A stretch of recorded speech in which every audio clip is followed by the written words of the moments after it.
మొన్న తృణమూల్ కాంగ్రెస్ పార్టీ, ఇప్పుడు శివసేన, సమాజ్వాదీ పార్టీలు మోడీ దెబ్బకు ప్రాంతీయ పార్టీలు విలవిల్లాడుతున్నాయి. ఆయా రాష్ట్రాల్లోని ప్రతిపక్ష పార్టీల ఎంపీలంతా బీజేపీ బాట పడుతున్నారా? లోక్సభలో 3/2 మెజారిటీ సాధించాలన్న బీజేపీ లక్ష్యాన్ని పార్టీ ఫిరాయింపుల ద్వారా సాధించాలనుకుంటుందా? ప్రాంతీయ పార్టీల ఎంపీలు మూకుమ్మడిగా కాషాయ కూటమిలో చేరుతున్నారా? మోడీ అమిత్ షాలో ఉచ్చులో పడుతున్నారా?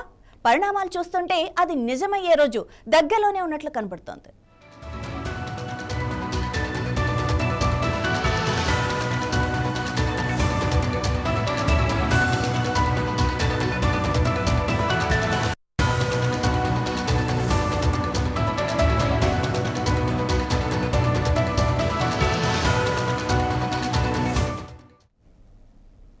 భారత రాజకీయాల్లో సంచలన మార్పులు చోటు చేసుకుంటున్నాయి. ఉద్ధవ్ ఠాక్రేకు చెందిన శివసేన పార్టీలో పెద్ద చీలకొచ్చే అవకాశం కనిపిస్తోంది. 6 శివసేన ఎంపీలు ఒక ప్రత్యేక గ్రూపుగా ఏర్పడ్డారు. లోక్సభ స్పీకర్ ఓం బిర్లాకు ఈ మేరకు ఒక లేఖ కూడా ఇచ్చారు. 6 ఎంపీలు ఏక్నాథ్ షిండే నేతృత్వంలోని శివసేనలో చేరతారని వార్తలొస్తున్నాయి. లోక్సభలో శివసేనకి ప్రస్తుతం 9 మంది ఎంపీలున్నారు. పార్టీ ఫిరాయించిన గ్రూపులో సంజయ్ జాదవ్, బావు సాహెబ్ వాక్చౌరే, సంజయ్ దేశ్ముఖ్, నాగేష్ పాటిల్ ఆస్టికర్, ఓం రాజే నింబాల్కర్, సంజయ్ పాటిల్ ఉన్నట్లు సమాచారం.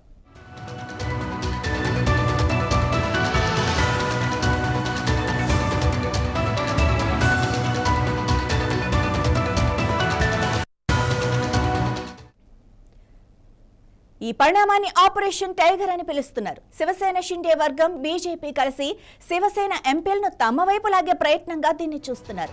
అత్యవసర సమావేశానికి హాజరు కావాలని తమ పార్టీ ఎంపీలందరికీ Shiv Sena parliamentary party chief Arvind Sawant whip జారీ చేశారు. తమ పార్టీ నుంచి విడిపోయిన వర్గాన్ని గుర్తించొద్దని స్పీకర్ను కోరారు.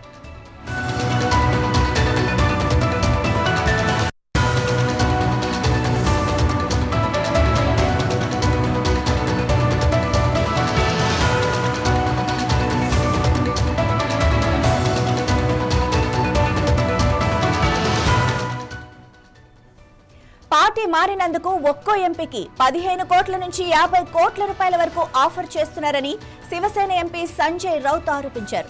9 మంది ఎంపీలు ఉన్న శివసేన నుంచి 6 పార్టీ మారితే అది పార్టీ లోక్సభ యూనిట్ లో 3/2 అవుతుంది.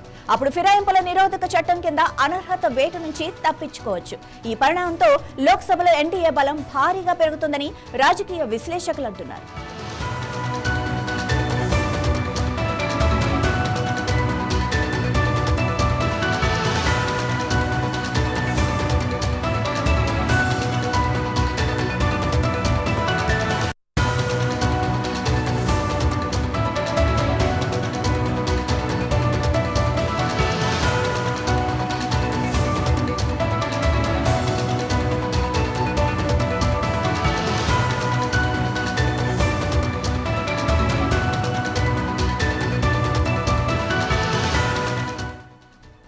సమాజ్వాదీ పార్టీలోనూ చీలిక వస్తుందన్న ఊహాగానాలు మొదలయ్యాయి. సమాజ్వాదీ పార్టీకి చెందిన పలువురు ఎంపీలు కూడా బీజేపీ వైపు చూస్తున్నారు అంటూ ఉత్తరప్రదేశ్ మంత్రి సుహేల్ దేవ్ భారతీయ సమాజ్ పార్టీ అధినేత ఓపీ రాజ్ భర్ కీలక వ్యాఖ్యలు చేశారు. ఆయన వ్యాఖ్యలు నిజమవుతాయా?